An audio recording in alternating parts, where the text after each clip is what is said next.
அபத்தங்களின் உச்சியில் நிகழும் தூளாட்டம் இந்த நூலினை நான் உங்களிடத்திலே அறிமுகம் செய்கின்றேன்.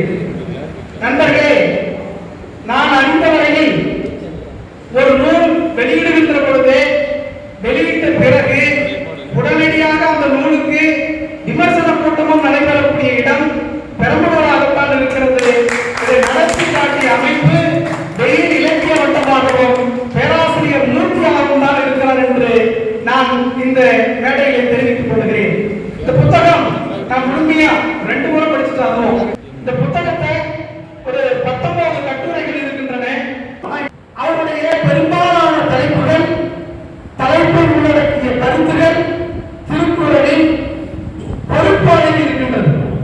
அது கல்வியாக இருந்தாலும் சரி, வேளாண்மையாக இருந்தாலும் சரி, திருக்குறளில் பொறுப்பாளில் இருக்கக்கூடிய ஒரு கருத்தை எடுத்து கட்டுரையாக அப்துல் ரஹ்மான் ஒரு கவிதையில் சொல்லுவார். நான் கவிதையாக சொல்லவில்லை, கருத்தாக சொல்லுகிறேன். உங்களுக்கு எப்பவாவது கோபம் வந்தா இந்த சமூகத்தில் நடக்கக்கூடிய அநீதியை கண்டு, இங்கே நடக்கக்கூடிய துன்பங்களை கண்டு, அக்கிரமங்களை கண்டு எப்பவாவது கோபம் வந்தால் அவர்களை தண்டிப்பதற்கு தடி வேண்டும். அந்த தடி வேண்டும் என்றால் மரம் வேண்டும். ஆகையால் மரம் வளருங்கள் என்று ஒரு கவிதை சொன்னார். இந்த சமூகத்தில் நடக்கக்கூடிய அத்தனை விதமான சீர்திருத்தங்களையும் தன்னுடைய கட்டுரைகளில் பதிவு வைத்திருக்கிறார் தோழர் மீனா சுந்தர் அவர்கள். இந்த புத்தகத்துல தொடக்க கல்வியை முதல் எடுக்கிறார். தொடக்க கல்வியில இன்னைக்கு மாணவர்களிடத்துல வாசிப்பு படை பார்த்து படிக்கிறதுக்கே பிரச்சனை இருக்கு. தொடக்க கல்வியில இருக்கிற செயல்வழி கற்றல் என்கிற அடிப்படையில் கல்வி நடைபெறுவதால் அங்கே பிரச்சனை இருக்கிறது. அப்ப அதிகாரிகள் என்ன பண்றாங்க? மாணவர்களையோ அல்லது மாணவர்களோட இருக்கக்கூடிய ஆசிரியர்களையோ கலந்தாலோசனை செய்யாமல், அங்கேயே அனுபவம் வாய்ந்த ஆசிரியர்கள் இருக்கிறாங்க, அவங்களே கலந்தாலோசனை செய்யாமல் அவங்களாகவே அந்த செயல்வழி கற்றல் என்கிற திட்டம் ஆந்திரா மாநிலத்தில் ரிஷிவேலி அப்படிங்கிற ஒரு பகுதியில பழங்குடியின மக்களுக்காக கொண்டு வரப்பட்ட ஒரு திட்டம் தான் செயல்வழி கற்றல் என்கிற திட்டம். அதை இங்க முழுமையா விவாதிக்காமல், கலந்துரையாடல் செய்யாமல் நடைமுறைப்படுத்தி விட்டார்கள். அதுல ஒரு இடத்துல குறிப்பிட்டாலே மேல்நிலைப் பள்ளி ஆசிரியர்கள் என்று குறிப்பிடுகிறார். தொடக்கப்பள்ளி ஆசிரியர்கள் அவர்களிடத்தில் கலந்து ஆலோசனை செய்து செயல்படுத்தியிருந்தால் இந்த திட்டம் சரியாக இருக்கும். மேல்நிலைப் பள்ளி ஆசிரியர்கள் தான் அதிகாரிகளாக இருக்கிறார்கள் என்று சொல்லி இருக்கிறார். பாவோ பிரைவா என்கிற ஒரு அறிஞருடைய கருத்து. அவர் இந்தியாவுக்கு வர கருத்து என்ன? கல்வி அரசியல் செயல்பாடு உடையது. கல்வி அரசியல் செயல்பாடு உடையது என்று கருத்து. இங்க இந்தியாவில் நிறுவனங்கள் அவர்கிட்ட கேட்கிறாங்க, எல்லா கல்விக்கும் அரசியல் செயல்பாடு உடையதுன்னு சொல்றீங்களே, அது குறித்து விளக்க முடியுமான்னு கேட்டப்போ பதிலுக்கு அவர் கேட்டாரு. என்ன கேட்டாருன்னா, பாவனை பிரைவா எந்த பாடம் அரசியல் இல்லாமல் இருக்கிறது, நீங்க விலைக்கு சொல்லுங்க, நான் அப்புறம் விலைக்கு சொல்றேன் அப்படின்னு இவர் கேட்டார். இப்படி கல்வி சார்ந்தது, பாடம் சார்ந்தது அரசியலாக இருக்கின்றது. இந்த கருத்து செயல்வழி கற்றல் அடிப்படையில் ஆலோசனை இல்லாமல் செய்கின்ற அடிப்படையால் தொடக்க கல்வி பெரிய பின்னடைவு சென்றிருக்கிறது. இதுதான் அந்த கட்டுரையுடைய சாராம்சம். தொடக்க கல்வி மாண்கள் போன்றவர்கள் அவங்களை யார தலைவராக வச்சிருக்கிறாங்கன்னா மாண்களுக்கு சிங்கத்தை தலைவராக வைத்திருக்கிறார்கள். எப்படி குறிப்பிடும்? மேல்நிலைப்பள்ளி ஆசிரியர்களோ அல்லது பள்ளிக்கூடத்தை பற்றி தெரியாத வரக்கூடிய தேர்வு எழுதி வரக்கூடியவர்களோ அவர்கள் தலைவராக அதிகாரிகளாக இருக்கின்ற பொழுது தொடக்க கல்வி எப்படி நன்மை கிடைக்கும், அவர்களுக்கு தொடக்க கல்வியை பற்றி எப்படி புரிதல் கிடைக்கும் என்கிற அடிப்படையில் தொடக்க கல்வியில் அதிகார வர்க்கத்தால் இன்னைக்கு செயல்வழி கற்றல் அதுக்கு தீர்வு சொல்றாரு. நீங்க அட்டையை வச்சுக்கிட்டு கற்பிக்கணும், பாடத்திட்டத்தையும் கற்பிக்கணும், ஆசிரியரை உட்காரக்கூடாது, ஆசிரியர் நாற்காலியில உட்காரக்கூடாது, தலைவரா உட்காரணும், இப்படி எல்லாம் திட்டம் போடுறீங்க, சட்டம் போடுறீங்க. மாணவர்களை முதல்ல குழுவா பிரித்து கற்பிக்கக்கூடியதை நிறுத்துங்கள். குழுவா பிரிச்சு கற்பிக்காதீங்க, தனித்தனியா கற்பிங்க. தனி அந்த அடிப்படையில் குறைவான அடிப்படையில் நீங்க பாடத்திட்டத்தை தேர்வு வைங்க என்றுதான் அந்த கட்டுரை போகிறது. ஆஸ்திரேலியாவுக்கு போற இன்று மலேசியாவில்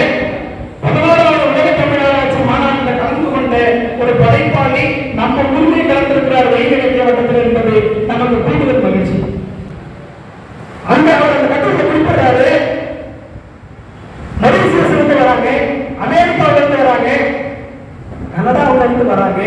வரக்கூடியவங்க எல்லாம் என்ன பேர் வச்சிருக்கிறாங்கன்னா நிறைமதி, கலைமணி, நிலாடி என்று தமிழில் பெயர் வைத்திருக்கிறார்கள். நமக்கு கேட்டுக்கிட்டோம்னா வெக்கமா இருக்கு அப்படின்னு சொல்றாரு.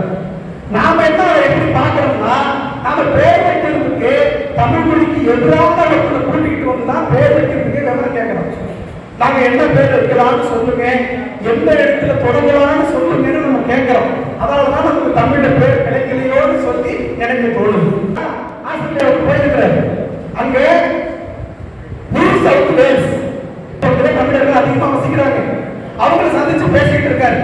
அவங்களை சந்திச்சு பேசும்பொழுது, நீங்க உணரமா விட்டுட்டு ஏன் இங்க வந்து இருக்கிறீங்க, உங்களுக்கு ஊருக்கு மேல இவ்வளவு பாசம் இருக்கு, நீங்க ஊருக்கு வந்துடக்கூடாதான்னா, எங்க குழந்தைங்களுடைய எதிர்காலம் கருதி நாங்க இருக்கிறோம். படிப்புக்காக ஏன் நம்ம ஊருக்கு தான் படிப்பு இருக்கு, கல்லூரி இருக்கு, ஏன் இங்க சேர்க்கணும் என்றால், ஆஸ்திரேலியாவில் கல்வியும் மருத்துவமும் இலவசம். ஆஸ்திரேலியாவில் கல்வியும் மருத்துவமும் இலவசம் அப்படின்னு சொல்றாரு. வேற என்ன அப்படின்னா, இப்ப நம்ம வீடுகள்ல எல்லா வீட்லயும் போர் தனித்தனியா போட்டுக்கிறோம், தண்ணி போர் போட்டுக்கிறோம். அப்படின்னா ஆஸ்திரேலியாவில் போட முடியாது, நாட்டுல கிடையாது ஆஸ்திரேலியாவில் என்று தன்னுடைய கட்டுரையில சொல்றாரு. இதே போல கல்வியும் மருத்துவமும் இலவசமா தரக்கூடிய ஒரு நாடு கியூபா. சேப்பாடைய மகன் பேத்தி தமிழ்நாட்டுக்கு வந்திருக்கிற அப்படியே கியூபா தொடர்பா வச்சிருக்காரு. 1950 தான் கியூபா புரட்சி ஏற்பட்டது. அப்போ அமெரிக்கா கியூபா மீது பொருளாதார தடை விதித்தது. பொருளாதார தடை விதிச்சப்போ ஒரு 8 மாசத்துக்கு குழந்தைய மருத்துவமனை கொண்டு வந்து சேர்த்தோம்.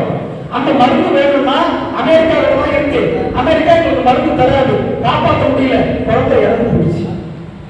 இப்படியான கொடுமையை நாங்கள் சந்தித்தோம். அதன் பிறகுதான் இன்னைக்கு ஆங்கில மருத்துவமா இருந்தாலும் சரி, ஹோமியோபதியா இருந்தாலும் சரி, இன்னும் பிற பெற்ற எந்த மருத்துவமா இருந்தாலும் சரி, நாங்கள் அதுல தண்ணீர் பெற்று இருக்கிறோம். நுரையீரல் புற்றுநோய்க்கெல்லாம் தடுப்பு மருந்து கண்டுபிடிச்சிட்டு இருக்கிறோம் என்று அந்த சேப்பாருடைய மகன் பேட்டி சொல்லக்கூடியதாக அந்த கட்டுரை சுருங்க சொன்னால், ஆஸ்திரேலியாவில் கியூபாவில் கல்வியும் மருத்துவமும் இலவசமாக இருக்கின்றது. தமிழ்நாட்டில் இந்தியாவில் அப்படி இல்லை, கார்பரேட்டாக இருக்கின்றது என்று கல்வி தொடர்பான ஒரு கட்டுரையாக அந்த கட்டுரை போகும். இந்த SC/ST மாணவர்களுக்கு ஒன்றிய அரசாங்கம் மத்திய அரசாங்கம் தரக்கூடிய நிதியை குறைத்து விட்டார்கள். அதுல நடிகை குஷ்பு தொடங்கி, குஷ்பு அண்மையில சேரி மொழி அப்படிங்கிற ஒரு பதத்தை பயன்படுத்தி பேசியிருப்பாங்க. அதுல இருந்து தலித்துன்னா அவர் என்ன சொல்றாரு, தலித்துகள் யாரெல்லாம் ஒடுக்கப்பட்டிருக்கிறார்களோ, இவர் பொருளாதாரத்தில் ஒடுக்கப்பட்டா இவரும் தலித்து தான், மதத்தால ஒடுக்கப்பட்டா அவரும் தலித்து தான், ஜாதியால ஒடுக்கப்பட்டாலும் அவரும் தலித்து தான் என்றெல்லாம் விளக்கம் சொல்லிவிட்டு வந்தவர் அந்த நிதி ஆதாரத்தை சொல்றாரு. முதல்ல 1553 கோடி மத்திய அரசாங்கம் இந்த மாணவர்களுக்கு கொடுத்தது. அப்புறம் அதை 541 கோடியா மாத்திடுச்சு, குறைச்சிடுச்சு. அப்புறம் 379 கோடியா குறைச்சது. இப்போ 179 கோடியா வச்சிருக்கு. இன்னைக்கு வரைக்கும் 179 கோடி. இதுல அடுத்ததா ஒரு செய்தி என்னன்னா, 2017 முன்னாடி ஆண்ட முதல்வர்ல இருந்து இன்னைக்கு இருக்கக்கூடிய முதலமைச்சர் வரைக்கும் 927 கோடியே SC/ST மக்களுக்காக ஒதுக்கப்பட்ட நிதியை பயன்படுத்தாமல் திரும்பவும் மத்திய அரசாங்கத்துக்கே கொடுத்து விட்டார்கள் என்ற ஒரு வேதனையை பதிவு செய்திருக்கிறார். அந்த அடிப்படையில் முதியோர் இல்லத்தை பற்றி பேசுறாங்க. முதியோர் இல்லத்துல இன்னைக்கு ஸ்ரீபெரும்புதூர்ல 160 பேர் தங்கக்கூடிய அளவிற்கு பெரிய முதியோர் இல்லத்தை அரசாங்கமே கட்டிக்கிட்டு இருக்கு. அது நாம வரவேற்கலாம், ஆனால் பொறுமைப்படக்கூடிய விஷயம் இல்லை என்று சொல்லுங்க. 20 கோடிக்கு மேலான முதியோர்கள் இருக்கிறார்கள். இப்படி முதியோர் இல்லங்கள் பெருகிவிட்டால் இந்த நாட்டில் மூல இதை ஒண்ணுக்கு இல்லாத போயிட்டோம். மூல விதை போயிடுச்சுனா இங்க வேற ஒண்ணுமே இருக்காதுன்னு சொல்றாங்க. நெல்லை ஜெயந்தா நினைக்கிறேன் ஒரு கவிதை எழுதியிருப்பாரு, மனித காட்சி சாலை மிருக காட்சி சாலை எழுதியிருப்பாரு. இதெல்லாம் மனித காட்சி சாலை.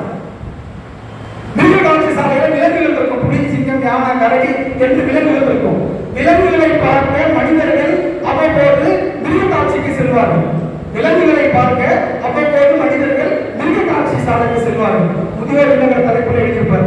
இங்க முதியோர்களை பார்க்க வயதானவர்களை பார்க்க அவ்வப்போது மிருகங்கள் வந்து செல்கின்றன என்று. வயதானவர்களை முதியவர்களை பார்க்க அவ்வப்போது மிருகங்கள் வந்து செல்கின்றன என்று சொல்லியிருப்பார். அப்படி முதியோர் இல்லங்கள் இருப்பது அது பெருமைப்படக்கூடிய ஒரு விஷயமாக கிடையாது என்று சொல்லியிருக்கிறார். ஆகையினால் பெண்ணியம் குறித்த ஒரு முக்கியமான விஷயம். பெண்ணியம் குறித்து 2 கட்டுரை வச்சிருக்கிறாரு. அதுல சரிபாதி பெண் என்று சொல்லி சிவனும் பார்வதி வச்சிருக்கிறாங்க. சரிபாதி பெண் என்று சொல்லி இருக்கிறாங்க. பெண்கள் இலக்கியத்தில் இருக்கிறாங்க, விளையாட்டுத் துறையில் இருக்கிறாங்க, அறிவியல் இருக்கிறாங்க, ஆட்சியில் இருக்கிறாங்கன்னு சொல்லி ஒரு பெரிய பட்டியலை தந்துக்கிறார். இவ்வளவு கொடுத்தாலும் பெண்ணுக்கு எதுக்கு படிப்பு, பெண்ணுக்கு எதுக்கு படிப்பு என்கிற ஒரு குழந்தை இருக்கிறார்கள். அதை தந்தை பெரியார் அவர்தான் உடைத்தெறிந்தார். 3 நிகழ்வுகளை உடனடியாக செய்ய வேண்டும் என்று தந்தை பெரியார் சொன்னாரு. பெண்களை அடுப்பங்கரையிலிருந்து வெளியேறு. நகை பேய், நகை என்பது பேய், நகையிலிருந்து அவங்களை வெளியே கொண்டுடுவாங்க. திருமண சிக்கல்கள் இருந்து அவங்க வெளியே கொண்டுடுவாங்க தந்தை பெரியார் சொல்றாரு. அதே கட்டுரையில திருவிக்காவுடைய மேற்கோள் இருக்கிறார். திருவிக்காவுடைய மேற்கோள் என்னன்னா, செடி மரம் செடி கொடியில ஆண் பெண் பாகுபாடு கிடையாது, பறவைகள்ல ஆண் பெண் பாகுபாடு கிடையாது என்று திருவிக்கா சொன்னது. மார்க்ஸோட பிறந்தநாள் சொல்லி நம்ம சொன்னோம். மார்க்ஸ் என்ன சொல்றாரு? உலக தொழிலாளர்களை ஒன்று கொடுங்கள், பேரம் பார்க்காமல் தான் அவர் அழைத்தார் என்று சொல்லியிருக்கிறார். என்னுடைய கருத்து புரட்சியாளர் அம்பேத்கர் ஒரு கருத்தையும் அதில் சேர்த்திருக்கலாம் என்பது என்னுடைய கருத்து. ஏனெனில் தந்தை பெரியார் வந்துவிட்டாலே அங்கே புரட்சியாளர் அம்பேத்கர் வந்து விடுகிறார், மார்க்ஸ் வந்து விட்டாலே அங்கே தந்தை பெரியார் வந்து விடுகிறார், திருவிக்கா வந்து விடுகிறார். ஆகையினால் அம்பேத்கருடைய பெண்ணியம் சார்ந்த சிந்தனையும் வைத்திருக்கலாம் என்பது என்னுடைய கருத்து. தஞ்சாவூரில் நடக்கக்கூடிய வேளாண்மை துறையில் புத்தகம் தொடங்குது. எதுல முடிக்கிறார்னா, மது சீரழிவு நாட்டில் நடக்கிறது, வேளாண்மையை தொடங்கி மதுவுடன் முடிப்பாரு. ஆகையினால் 6700 கடை டாஸ்மாக் கடை இருக்கிறாரு. ஆனா அந்த புள்ளிவரங்கள் இன்னைக்கு இருக்கிற புள்ளிவரம் 7500 தாண்டி விட்டது. இப்போ கிராமப்புற ஊர்ப்புற நூலகங்கள் எண்ணிக்கையை விட டாஸ்மாக் கடைகளோட எண்ணிக்கை அதிகமாக இருக்கின்றது என்பதுதான் இன்றைய வரலாறு, தமிழ்நாட்டுடைய வரலாறு. இது அப்படியே பெரிய தலைவர்களோட பொறுத்து பார்த்தோம்னா, புரட்சியாளர் அம்பேத்கருக்கு ஒரு உடம்பு சரியில்லை, டாக்டர் சொல்றாரு நீங்க கொஞ்ச நாள் மது எடுத்துட்டீங்கன்னா உங்க உடம்பு சரியாயிடும், மாத்திரை சொல்றோம்ல இந்த மாத்திரை போட்டுட்டீங்கன்னா உடம்பு சரியாயிடும் அப்படின்னு சொன்னப்போ, கொஞ்ச நாள் மது எடுத்துட்டீங்கன்னு சொன்னப்போ, நான் 2000 எடுப்பதை தவிர மதுவை எடுத்துக்கொள்ள மாட்டேன் என்று சொன்னவர் புரட்சியாளர் அம்பேத்கர். அவர் எழுதிய சட்டத்தொகுப்பு, அவர் வாழ்ந்த ஒரு ஆளுமையாக இருக்கக்கூடிய நாட்டில் இப்படி 7000க்கும் மேற்பட்ட மதுபான கடைகள் இருப்பது பெரிய சீரழிவு, நவீன கண்ணகிகள் இதை அழித்தால் வேண்டும் என்று சொல்லி அந்த கட்டுரையை முடிக்கின்றார். நண்பர்களே, பட்டுக்கோட்டையை பற்றி சொல்கின்ற பொழுது 8வது பேர் கவி எழுதினான்னு சொல்றாரு. அதுக்கு அடுத்துதான் அவர் எழுதக்கூடிய எல்லா பாடல்களிலும் வாழ்க பாரதிதாசன் என்று தொடங்குகிறார். நான் இப்படி முடிக்கின்றேன். வாழ்க பாரதிதாசன் என்று தொடங்கிய பட்டுக்கோட்டை கல்யாண சுந்தரனா ஒரு கம்யூனிஸ்ட் இடதுசாரி. பாரதிதாசன் ஒரு முற்போக்காளர், பெரியாருடைய சீடராக இருந்தார். பாரதிதாசன் தந்தை பெரியார் வாழ்க என்று சொன்னார். தந்தை பெரியார் புரட்சியாளர் அம்பேத்கர் வாழ்க என்று சொன்னார். சமூகத்தில் நடக்கக்கூடிய அவலங்களை போக்க